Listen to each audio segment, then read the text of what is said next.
Vamos receber como convidado especial o Maicon, que vai falar sobre teoria política. Não é política como nós todo dia ouvimos, não é nada disso. É teoria política, para que nós saibamos distinguir o que é uma teoria política dessa política tão pequena que nós vemos todo dia notícias em tudo que é noticiário, tá bom? Bem, antes de falar em teoria política, que é um assunto sério e de grande valor e importância para que nós saibamos distinguir o que nós necessitamos nos estudos que nós temos que nos aprimorar, sabendo discernir a teoria política dessa política que usamos no dia a dia. É completamente diferente, certo? Porque quando a gente fala em política, todo mundo já fica assustado, né? Bem, mas não é isso, não. Prestem atenção, ouçam, para entender tudo que o Maico vai falar. E antes que o Maico comece, eu gostaria de dizer a vocês que não esqueçam das aparências. Não se iludam com a aparência de elogios fáceis, certo? Porque aparências não são verdades. Elogios fáceis não correspondem na maioria da verdade, de jeito nenhum.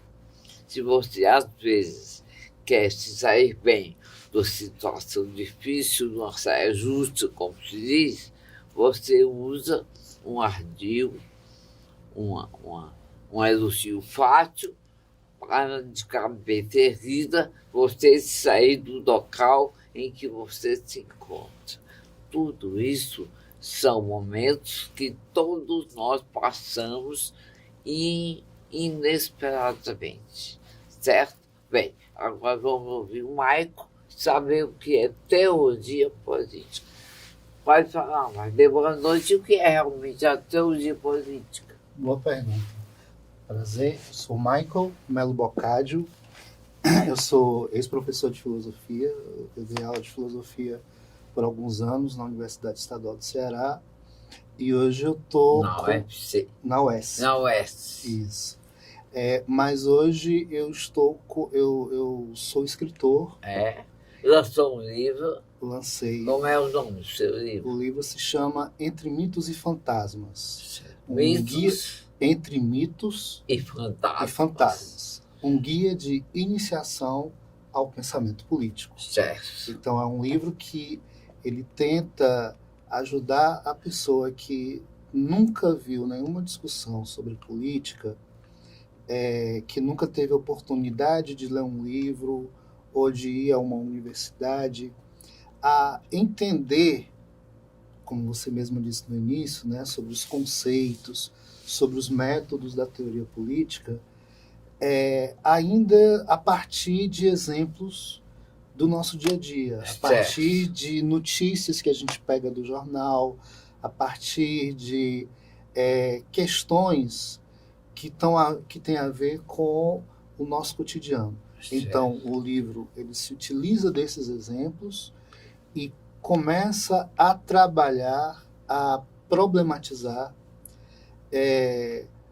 aquilo que nós acreditamos que é verdade. Certo. Essa é a primeira parte do livro, que é os mitos do senso comum. E a segunda parte, já é uma parte mais teórica, ela vai gradualmente explicando para o leitor o que é um conceito, como se constrói um conceito, qual é a diferença entre o que é uma categoria, um conceito, uma definição, e da importância da gente ter a seriedade no debate científico, porque às vezes há muitas narrativas que se pretendem ser científicas e estão apenas para tirar dinheiro das pessoas. Certo.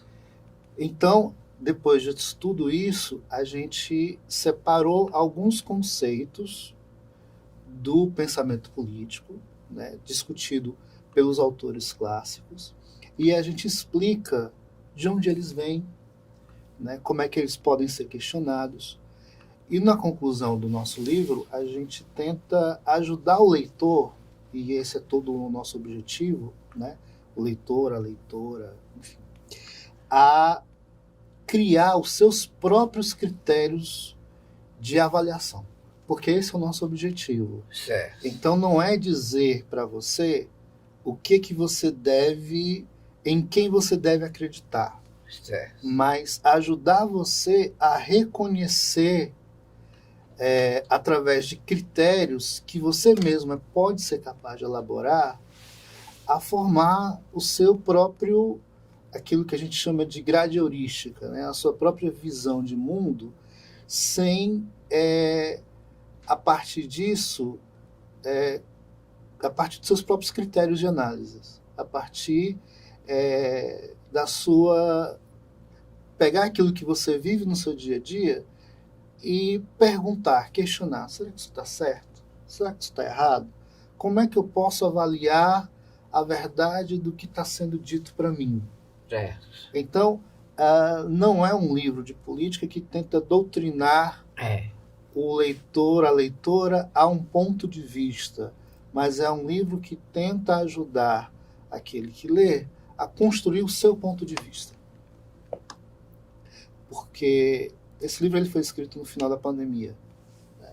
Então, era um período muito turbulento, cheio de polarizações, e que muitas vezes o debate político estava se dando muito a partir de impressões muito subjetivas, muito do que eu acho, do que eu imagino, né? Muito mais de convicções do que de provas. Então, e às vezes acabava se esquecendo de coisas muito básicas, como o fato de que os conceitos eles não têm origem na nossa imaginação. Os conceitos eles têm origem na observação da vida, na observação e na análise do que nós vivemos. Então, quando você fala de algo como justiça, ou quando você fala de algo como democracia, verdade, né? É preciso buscar aquilo que o núcleo objetivo do conceito. Ou seja, se eu digo verdade, eu não estou falando do que eu acho, eu estou me reportando ao que aconteceu. Evidentemente que existem pontos de vista sobre o que aconteceu, né? Mas o que aconteceu, aconteceu. E são os fatos que devem servir de base para a discussão. Não é o que eu gosto ou o que você gosta, né? Por exemplo, ninguém gostou de ficar em casa na pandemia. Não. Mas você não podia negar a existência de um vírus. Entende? E muita gente, às vezes, por esquecer esse detalhe, se contaminou outras pessoas, porque achava que o fato de não acreditar no vírus era suficiente para não ficar doente. E, infelizmente, né, muitas pessoas, movidas por esse critério subjetivo, acabaram se contaminando outras pessoas e ajudou a causar essa tragédia terrível que nós vivemos e que espero que a gente não repita. Então, assim, o livro ele trabalha dentro dessa construção, né, de tanto ajudar as pessoas a encontrarem critérios objetivos para formular seu próprio pensamento, como também um estímulo à participação na política. Porque se a gente fala de democracia, a gente tem de falar também de participação, né? Se a gente está achando que as coisas estão erradas, é importante, então, entender o que nós estamos fazendo para melhorar. Qual é a nossa contribuição objetiva no que nós vamos, no mundo que nós vamos deixar, né, para os nossos filhos, netos. Então, a gente saiu do isolamento social e a gente ainda está aprendendo a se socializar uns com os outros, né? Trouxemos várias feridas emocionais, várias fragilidades emocionais, e a gente está aos poucos ainda aprendendo a conviver de novo, né? Socialmente, mas a gente tem de voltar de novo também a participar politicamente. E isso não quer dizer entrar num partido para se tornar um candidato. Significa entender que se eu tenho, por exemplo, uma reunião de condomínio e eu sei que existe, por exemplo, problemas estruturais no meu prédio, por que é que ao invés de eu simplesmente reclamar, eu não vou na reunião dar a minha contribuição, né?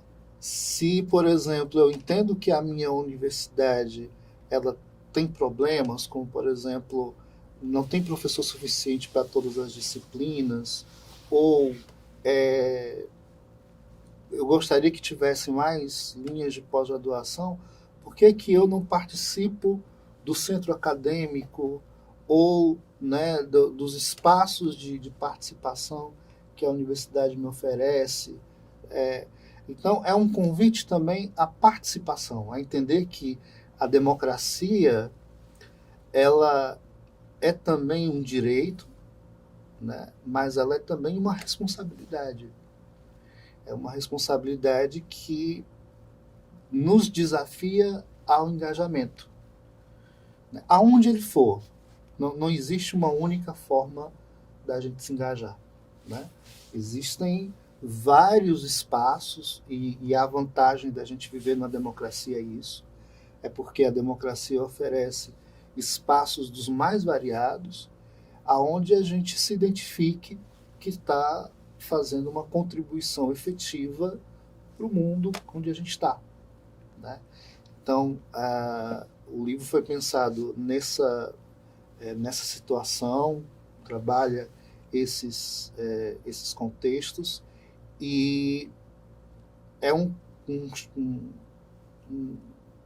apelo, né? um convite das pessoas a voltarem de novo a participar da vida política da sua sociedade. Me diga uma coisa, como é que você descobriu essa vontade de falar em teoria política, já que Platão, né, a política dele é a política correta, do dia a dia, né? Que a vida é uma política. Exatamente. Viver é política. Isso mesmo. Só que é uma política diferente. É, verdade. Como é que Platão escreveu tão bem, definiu tão bem uma política de união, de verdades, e todos tinham direitos à liberdade, tem um tem mais do que o outro. Saber respeitar a liberdade alheia. Na verdade... Como é que Platão fez isso? Claro. Primeiro, refletindo sobre o que é a verdade. Certo. Então, por exemplo, na República... Né? A verdade não é tão diferente de uma pessoa para outra. Apesar de nós vemos a verdade de forma diferente, mas não significa dizer que ela seja... certa, correta. Podemos dizer o seguinte, que para Platão a verdade é algo a ser alcançado, mas certo. Ela está lá. A gente não vê, né, a gente não toca, ela não é uma verdade, ela não é algo tátil, né, mas ela tem uma objetividade. Então, Platão vivia numa sociedade onde as pessoas tinham sucesso pela beleza do seu discurso. Certo. E nem sempre aquele que melhor discursava era verdadeiro. Exatamente. que é que Que, Platão, aliás, não é. o que é que Platão vai convidar a gente a fazer? Ora, se nós quisermos conviver em sociedade e trabalhar para um bem comum, a política não pode ser um jogo de interesses aonde Individuais. exato, aonde eu tiro proveito da situação. Quem pode dizer, até porque como é que a política nasce? Ainda mais na perspectiva da democracia. É entendendo que o que nos une como membros de uma comunidade política, né, como cidadãos, são aqueles problemas comuns que nos afetam. Por exemplo, se eu moro numa comunidade carente, o problema que me afeta, por exemplo, é a lama do esgoto que está na porta da nossa casa. Certo. Né? É a escola que está numa situação precária, a escola do meu filho está numa situação precária. Esses problemas comunitários são objeto da política, Certo. porque são problemas que nos afetam como comunidade. Se nós quisermos entender esses problemas e resolver de modo que todo mundo se beneficie dele, é preciso discutir esse problema na sua realidade, ou seja, na sua verdade. Então, Platão chama a atenção para se pensar a política não mais a partir do que é o meu interesse particular, Certo. mas do que são a essência dos problemas, ou seja, como encontramos a verdade do mundo que está à nossa volta. Certo. É claro que a sua compreensão é diferente da minha, mas o objeto que nós queremos compreender é o mesmo. É o mesmo. Então, e é necessário. Exatamente. Para todos. Então, e é por isso que a filosofia política nasce com Platão. Porque é esse esforço de tentar chegar à verdade das coisas, entendendo que a verdade não se resume à minha opinião. Não, tem que ser um todo, né? Exato. Então, é evidente que... Não é fácil, não. Não é complexo. Então, assim, eu abordo isso no meu livro, mas eu não falo de autores específicos. Certo. Eu trabalho a partir de quê? De temas, né? É claro que eu menciono alguns autores, porque eu faço também indicações bibliográficas, né? Eu menciono quem pensou esse conceito primeiro, quem contribuiu para crescer nessa ideia X ou Y, mas a gente, como é um convite a conhecer, então a gente fica muito na discussão sobre aquilo que a gente entende que é necessário que uma pessoa entenda para ela começar a se debruçar sobre aquilo. Certo. No caso, a teoria política. É muito complexo. A ideia é tentar ajudar as pessoas a pensarem o seu mundo, né, a sua realidade, a partir das coisas que elas vivem. Então, apesar de ser muito amplo, como a gente usa exemplos, a gente não fica divagando em elaborações muito... A gente usa exemplos sempre. A ideia é tornar isso que parece complexo uma coisa acessível. Mas é complexo mesmo. Entender... Como diz o sábio chinês, né, uma caminhada de 1000 passos sempre começa com o primeiro. Até chegar a 1000. Exato. Então, apesar disso envolver assim, uma totalidade de questões, de assuntos, nós entendemos que se a gente quer participar da democracia, se a gente quer realmente que a democracia não seja só uma coisa do papel ou um marketing que os politiqueiros, vamos dizer assim, usam a cada 2 anos, é importante que todo mundo entenda minimamente sobre isso. Então, o nosso livro ele é um convite a que todo mundo tenha acesso a esse conhecimento. Porque, muitas vezes, veja bem,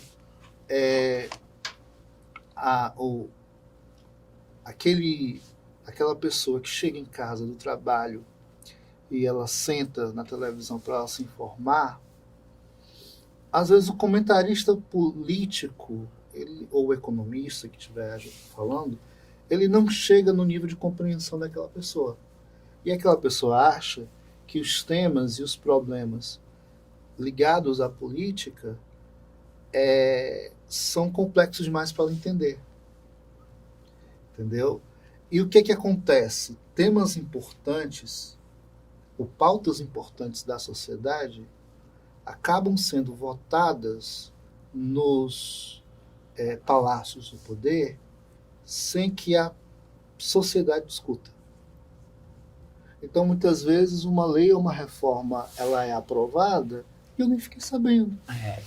Eu nem sei como é que ela chegou até lá e não passa por mim. Ou, às vezes, um imposto ou uma tarifa é aprovada e as pessoas não têm a possibilidade de discutir. Agora, por quê? Porque acha que os assuntos da política são coisas delegadas a outros, a especialistas, a gente que, quando na verdade, numa democracia, ela é tão mais forte, tão mais poderosa, quanto mais as pessoas participam dela. Exatamente. Então, o livro ele foi pensado em tornar essa discussão, que às vezes na televisão, no jornal, parece uma coisa complexa demais, em tornar ela acessível para as pessoas. Né? Entendendo que a política, não, como a gente está dizendo aqui, ela não é o campo do eu acho. Mas, ao mesmo tempo, ela não deve ser também só objeto de especialistas, só objeto de profissionais ligados à política. Ela deve ser, ela deve englobar a participação de todos e todas. E como é que se faz isso? Pegando exatamente esse conhecimento que apesar de complexo, ele pode ser acessível mesmo às pessoas mais simples que se interessarem por discutir, por saber. Certo. Marco, teu livro está onde? Meu livro, ele está... aí. Claro. O livro está disponível no site no meu site, os links para venda. É o destoando.com.br.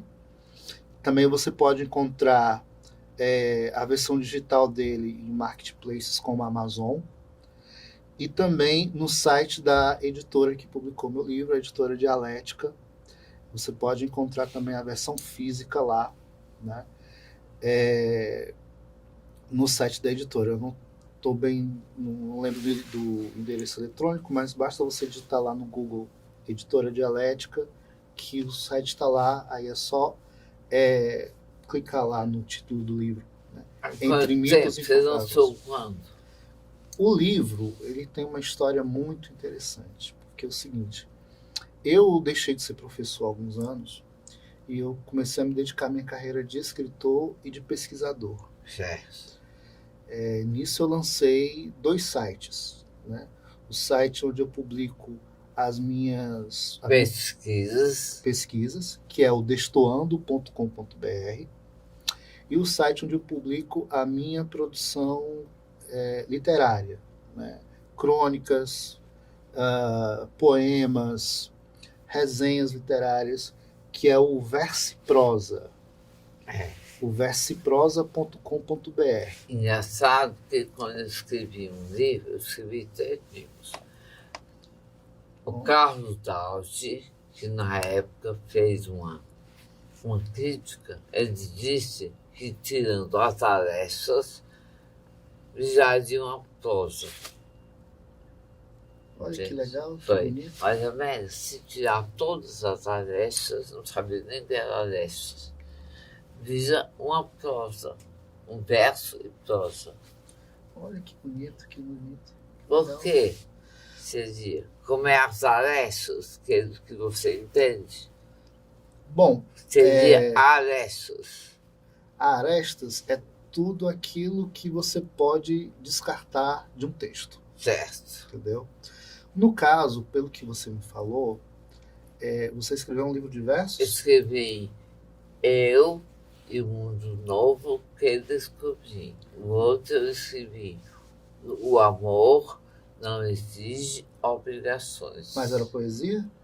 Não, era contos, crônicas e versos, Pronto. poesias. Pois é. Ele deve estar se referindo às poesias, né? Não sei. Eu também precisaria do texto para saber exatamente do que ele estava falando. Mas quando a gente fala, porque eu trabalho como revisor, Certo. e quando a gente Ele fala. fez a revisão. Pronto. Quando No a gente, português, os assuntos, né? Encaixando os assuntos. pronto. Quando a gente fala de arestas, a gente fala daquilo que pode ser cortado, que pode ser tirado.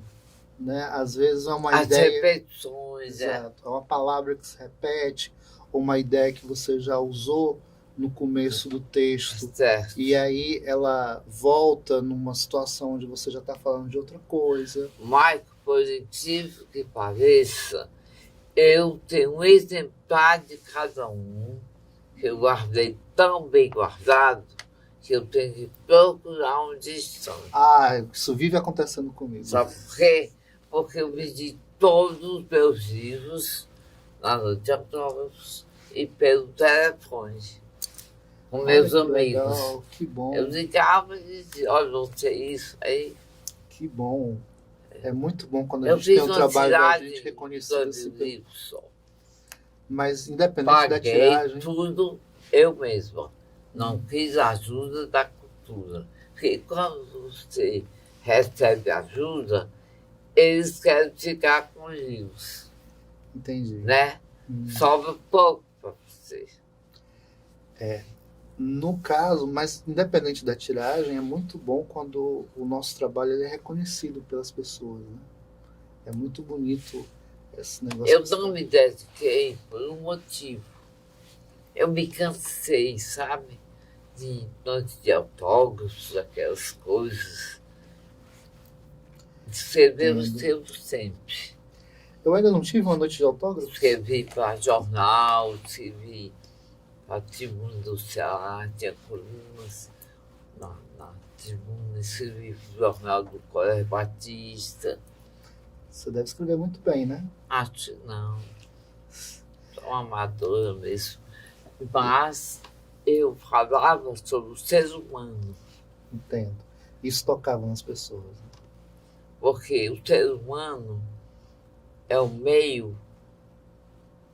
Eu amo o ser humano e tenho medo do ser humano. Acho que todos nós estamos um pouco disso, né? Tenho de um amor pouco e de medo. sou arredia. Na época eu era muito jovem, mas mesmo assim eu era arredia a intimidades. Intimidade, eu digo, não é no sentido físico, não. Entendo. É no sentido de viver, permanecer sempre dando palpite na casa dos outros, sabe? Dando palpite na vida social. Entendo. Então, porque às vezes você quer ajudar, Michael, e se torna difícil. É verdade. E a gente se aproximar fica difícil. É verdade. Certo? Só para concluir a história do livro. Mas não. Aí você dê os seus contatos. Claro. Então, eu escrevi esse livro, eu fiz uma autopublicação dele. Aí, no final do ano passado, apareceu a proposta da editora Dialética de publicar. E saiu este ano, em maio. Certo. Mas foi um lançamento mais digital, né? Não tive noite de autógrafo, infelizmente. Na minha época, o digital não estava ainda. Mas é bom porque assim, ajuda muito na venda, né? Você da sua casa... Eu vendi tudo, todos os livros. Pode comprar. Teve as doações, logicamente. Né? Claro. Mas eu acho que nós temos o dever de comprar o livro de um amigo. Não Verdade. receber dado, não. Mas se o amigo tem o dever de ir comprar, prestigiar o amigo. Sabe que nós, E escritores, meus a gente tem amigos todos me prestigiaram. existe um ditado que diz, né? Não me peça para dar a única coisa que eu tenho para vender. No caso do escritor, é o seu livro, É o né? livro, Eu vendi, eu mandei. E pessoas tinham muito dinheiro, tinha gente que comprava 30 livros, 40 livros para distribuir, sabe? Entendo. Eu me comuniquei, eu gosto de me comunicar. Eu adoro viver, conversar. Eu acho que o importante da vida é o contato humano, Eu também. né? Não é só o contato humano pela juventude, pelo sexo, pela energia, como se diz, a bioquímica, não. Eu acho que é pelo ser humano mesmo. A gente pode. Às vezes as pessoas diziam, como é que um pai, uma filha renuncia ao mundo e viver no celibato, né? Mas existe muita forma de você gastar sua energia com coisas úteis. Verdade. Eu acredito nisso. Entendeu? É tanto que eu acho que eu amei mais platonicamente do que fisicamente. Embora eu tenha vivido as duas coisas. Mas eu sempre gostei do amor platônico. Acho que é o melhor amor do mundo. Embora isso não represente a realidade do ser humano. Nós somos seres Tem práticos épocas, também, né? tem que ser. Mas eu gosto do amor platônico, tipo você. Porque ele é indistinto. Você pode amar Ele não tem platonicamente, interesse, não né? tem interesse. Tá certo. Então, um contato, é? Deus contato. Pronto. Bom, gente, os meus contatos, primeiro os sites. Para adquirir o seu livro. Claro. O livro Entre Mitos e Fantasmas você adquire através do meu site, o destoando.com.br, e através do site da editora Dialética. Também você pode conseguir a versão digital no site da Amazon. Os meus contatos, né? Primeiro os sites, né? É o Verso e Prosa, que é o da produção literária, que é o versoprosa.com.br. Lá, inclusive, tem disponível para compra online de 2 antologias que eu fiz. Uma antologia de poemas, chamada A Eternidade de Cada Instante, e uma antologia de crônicas, chamada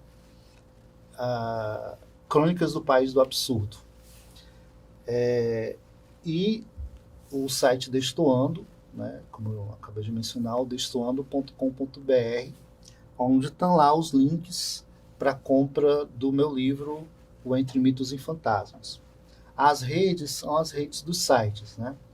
O Instagram Verso e Prosa Site e o Instagram do site Destoando, que é o Destoando Site.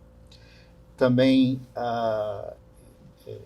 eu pessoalmente, como pessoa, né, tenho conta no Facebook, o Michael Poccadio, e também no Twitter. Mas a gente também vai começar a trabalhar a partir desse mês com a venda do livro físico. A gente já conversou com a editora vai enviar alguns exemplares para a gente vender. É só você entrar em qualquer uma dessas redes, falar com a gente e a gente viabiliza da melhor maneira possível, né, a compra do livro físico do Entre Mitos e Fantasmas. Tá. Muito obrigado. Eu que agradeço. Prazer imenso. O prazer foi muito todo obrigado. meu. Boa noite. Boa Quando noite. tiver novidades, falo com o Mariano. Sempre. Obrigado.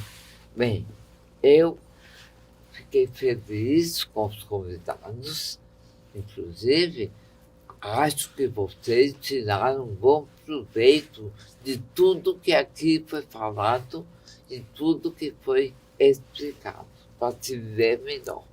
Boa noite.